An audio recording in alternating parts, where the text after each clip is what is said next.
بھی بعض اوقات کیا گیا، یہاں تک کہ تم نے نامردی دکھائی، حتی اذا فشلتم، یہاں تک کہ جب تم نے نامردی کی، تو فشل کا لفظ جو ہے نامردی کے لیے آتا ہے، لیکن اس کا اصل مفہوم کیا؟ ڈھیلا ہو جانا. اور میرے نزدیک یہاں مراد ہے نظم کا ڈھیلا ہو جانا. جیسے آپ کو معلوم ہے کہ ملٹری میں ایک ہوتا ہے کوشن اٹینشن، اب آپ کو معلوم ہے کہ تمام اعصاب تنے ہوئے اور پوری طریقے سے انسان متوجہ ہے کہ اب نیکسٹ آرڈر کیا ملتا ہے. ایک ہوتا ہے اسٹینڈ ایٹ ایز، ڈھیلے ہو گئے. اب وہ جو ہے پاؤں بھی ذرا ایک دوسرے سے دور کر دیے اور پیچھے جو ہے ہاتھ بھی کو باندھ لیے، جو بھی کر لیا، اب وہ تناؤ نہیں ہے. تو یہ گویا کہ فشل ہے. تو جب کہ تم نے نظم کو ڈھیلا کیا، سب اطاعت، اس لیے کہ جماعتی زندگی کی تو اصل روح اصل جان سب اطاعت ہے. اگر یہ نہیں ہے تو جماعت کیا ہوئی؟ پھر تو یہ موب ہے. جیسے اقبال نے کہا ہے کہ عید آزادہ شکوہ ملک و دین، اور عید محکومہ ہجوم مومنی. ہجوم ہے، گرو امبو ہے، ایک ہجوم ہے. اس ہجوم سے کسی خیر کی توقع نہیں ہو سکتی. وہی ہجوم کسی نظم کا پابند ہو جائے اور کسی ایک لیڈر کا حکم ماننے والا ہو، وہ ایک بہت بڑی طاقت بن جائے گا. اسی کو کہا ہے حفیظ نے، کیا پابند نئے نالے کو میں نے، یہ طرز خاص ہے ایجاد میری. آواز اگر بے ہنگم ہے، شور ہو رہا ہے، تو ہر ایک کو برا لگتا ہے. انسان کی سماعت کے اوپر جو ہے وہ گراں گزرنے والی بات ہے. وہی آواز ایک خاص انداز میں ڈھل جائے، اس کی سر تال بن گئی ہو، وہی ہے کہ کس قدر انسان کے لیے سرور کا باعث بن جائے. اسی کا نام موسیقی ہے، اسی کا نام غنا ہے. وہی آواز ہی تو ہے، لیکن وہ آواز ایک سانچے میں ڈھل گئی ہے. وہ در حقیقت ایک نظم کی پابند ہو گئی ہے. اس میں یہ سر اسی طرح چلے گا، اسے ادھر ادھر ہو گیا تو آپ کہتے ہیں بے سرا ہو گیا، یہ تو بات ہی ختم ہو گئی. سر ہی صحیح نہیں ہے، اس کا تو سر ہی صحیح نہیں ہے. اس حوالے سے آواز بھی اگر بے ہنگم ہے تو وہ ناگوار ہے انسان کے اوپر. لیکن اگر اس کے اندر نظم ہے، موسیقی کا اس کے اندر ردم موجود ہے، اس میں سر موجود ہے، تو وہ آپ کے لیے مسرت کا باعث بنتی ہے. اسی طریقے سے کسی ہجوم کے اندر اگر کوئی بدنظمی ہے تو وہ کوئی خیر اس سے وجود میں نہیں آ سکتا. ہاں سم و طاعت ہو. اسی لیے آپ کو معلوم ہے کہ بالجماع وسمع وطاعہ انی آمرکم بخمس اللہ امرنی بہن، مسلمانوں میں تمہیں 5 باتوں کا حکم دیتا ہوں، اللہ نے مجھے ان کا حکم دیا ہے. بالجماعت والسمع والطاعت والہجرت والجہاد فی سبیل اللہ. جماعت کی شکل میں رہو، اور جماعت بھی سم و طاعت والی. Listen and obey whatever the command, you have to obey. جو حکم دیا جائے. آپ سوال نہیں کر سکتے کہ یہ حکم مجھے کیوں دیا جا رہا ہے. لو، ہو سکتا ہے مشاورت ہو رہی ہے تو اس میں تو آپ رائے دیجئے، لیکن جب مشاورت کا وقت نہیں ہے، اب کسی حکم کی صرف جو ہے تنفیذ ہو رہی ہے، وہاں کوئی سوال کرنے کی اجازت نہیں ہوتی. اب تو جو حکم ہے اس کو بجانا ہو، لہذا تبھی تو کام ہوگا. یہ سم و طاعت جو ہے یہ جان ہے. لیکن اگر وہ نظم ڈھیلا پڑ گیا، اپنے آپ نے جو بھی آپ کا لیڈر ہے یا آپ کا کمانڈر ہے، لوکل کمانڈر، اب ظاہر بات ہے کہ بڑی فوج ہے، اس کے سپریم کمانڈر، غزوہ احد ہو یا بدر ہو یا عذاب ہو، سپریم کمانڈر تو محمد رسول اللہ تھے صلی اللہ علیہ وسلم.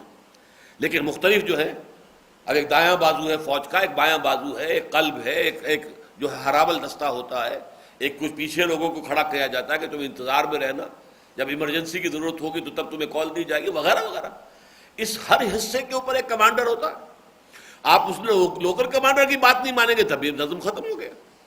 اسی لیے حضور نے فرمایا من اطاعنی فقد اطاع اللہ، جس نے میری اطاعت کی اس نے اللہ کی اطاعت کی. ومن عصانی فقد عصى اللہ، جس نے میری نافرمانی کی اس نے اللہ کی نافرمانی کی.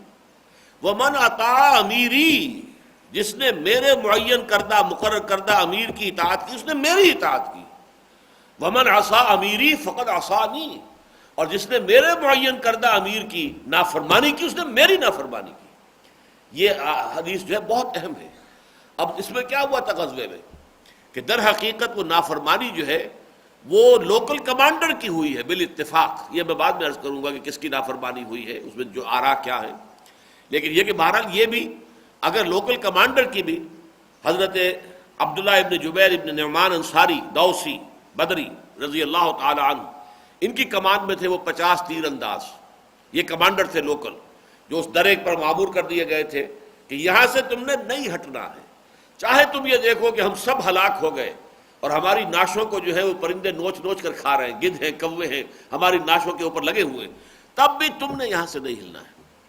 یہ حکم دے کر حضور نے وہاں 50 جو ہے تیر اندازوں کو مقرر کیا تھا. لیکن یہ کہ ان کے حکم کی خلاف ورزی ہوئی، یہ ہے نظم کا ڈھیلا ہو جانا.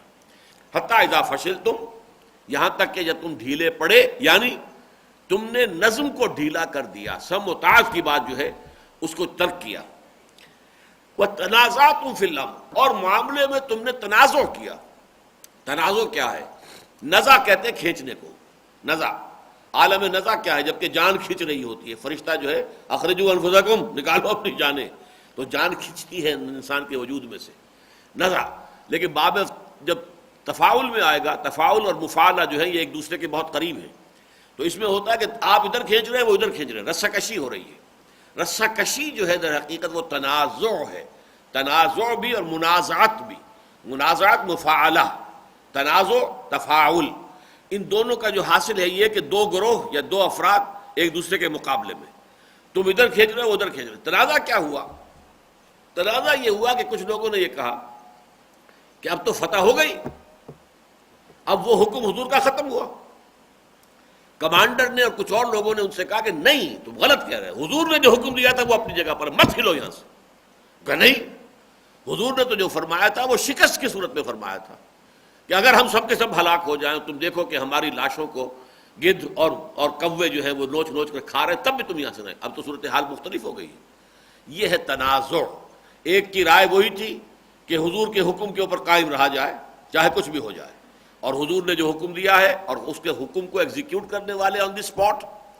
اگر معاملہ یہ ہوتا کہ حضرت عبداللہ ابن جبیر کی رائے بھی وہی ہو جاتی تو معاملہ ذرا مختلف ہوتا، لیکن جو لوکل کمانڈر ہیں وہ ڈٹے ہوئے ہیں اور وہ پکار رہے ہیں کہ مت ہلو یہاں سے، لیکن 35 یا 40 افراد وہاں سے ہل کے چلے گئے۔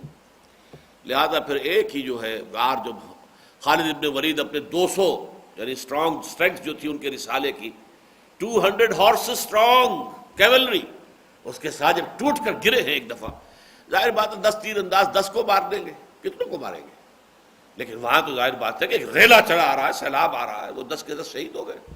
اور پھر باقی جو ہے پیچھے سے جب وہ تو اپنے آرام سے سمجھ رہے تھے کہ ہمیں تو بس مال غنیمت جمع کرنا ہے، اور جن کو بھی ہم پکڑ کر قیدی بنا لیں، قیدی بنانا ہے، وہ تو ڈھیلے تو پڑ ہی چکے تھے مسلمان فتح کے بعد۔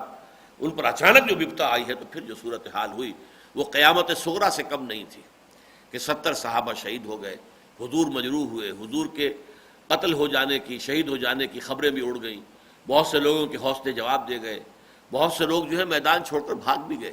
یہ ساری جو بدترین صورتیں ہیں یہ سب کی سب پیدا ہوئی ہیں غزوہ احد کے دوران۔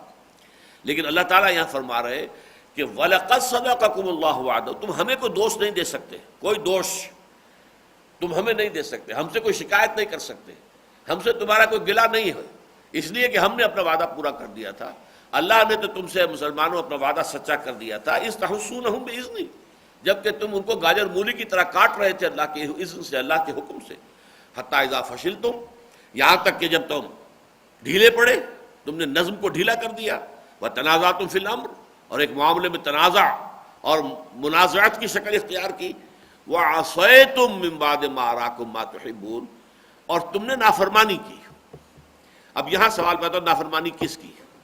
میرا موقف یہ ہے کہ حضور کی نافرمانی نہیں ہے، حضور کے قول کی تو تعویل ہوئی ہے، اور تعویل جہاں دونوں جگہ ممکن ہو تو اس میں الزام نہیں آتا۔ اس کی ایک مثال ہے، 2 سال کے بعد جو غزوہ پیش آنے والا تھا، غزوہ احزاب، اس موقع پر بھی حضور کے قول کی تعویل میں 2 گروہوں کا اختلاف ہوا۔ جب غزوہ احزاب میں جو فوجیں چلی گئیں اور مسلمانوں نے اپنے ہتھیار کھولنے شروع کر دیے، تو حضور نے بھی اپنے ہتھیار جب کھول رہے تھے، حضرت جبرائیل آ گئے کہ حضور آپ اپنے ہتھیار کھول رہے ہیں، ہم نے تو اپنے ہتھیار ابھی نہیں اتارے، ابھی تو بنو قریظہ کو مزہ چکھانا ہے ان کی غداری کا، آپ فوراً حملہ کیجئے بنو قریظہ پر۔ تو حضور فوراً جو ہے نکلے اور مسلمانوں کو حکم دے دیا کہ کوئی مسلمان عصر کی نماز نہ پڑھے مگر بنو قریظہ کے جو ان کی گڑھی ہے وہاں پہنچ کر، یعنی اس میں حکم کی تاکید تھی اس درجے میں کہ عصر کی نماز نہ پڑھے وہاں پہنچے بغیر، یعنی عصر سے پہلے پہلے ہر مسلمان کو بنو قریظہ کے قلعے پر پہنچ جانا چاہیے۔ اب بعض مسلمان ایسے تھے جنہیں کوئی کسی بنائے عذر کوئی مجبوری ہوئی، تاخیر ہو گئی، اب عصر کا وقت آ گیا درمیان میں، بعض لوگوں کا خیال ہوا کہ یہ جو عصر جو ہے ہماری ضائع ہو جائے گی، انہوں نے کہا چاہا کہ نماز پڑھ لیں، دوسروں کا نہیں، کچھ بھی ہو جائے، نماز ضائع ہو یا نماز ہو، حضور کا جو حکم ہے ہمیں اس کے اوپر ڈٹے رہنا ہے، ہم نے نماز نہیں پڑھنی ہے، ہم تو جا کر وہیں پر نماز پڑھیں گے، چاہے قضا پڑھیں، چاہے دیر سے ہو جائے، کچھ بھی ہو جائے۔ اب یہ ایک انٹرپریٹیشن کا فرق ہوا کہ کچھ لوگوں نے کہا کہ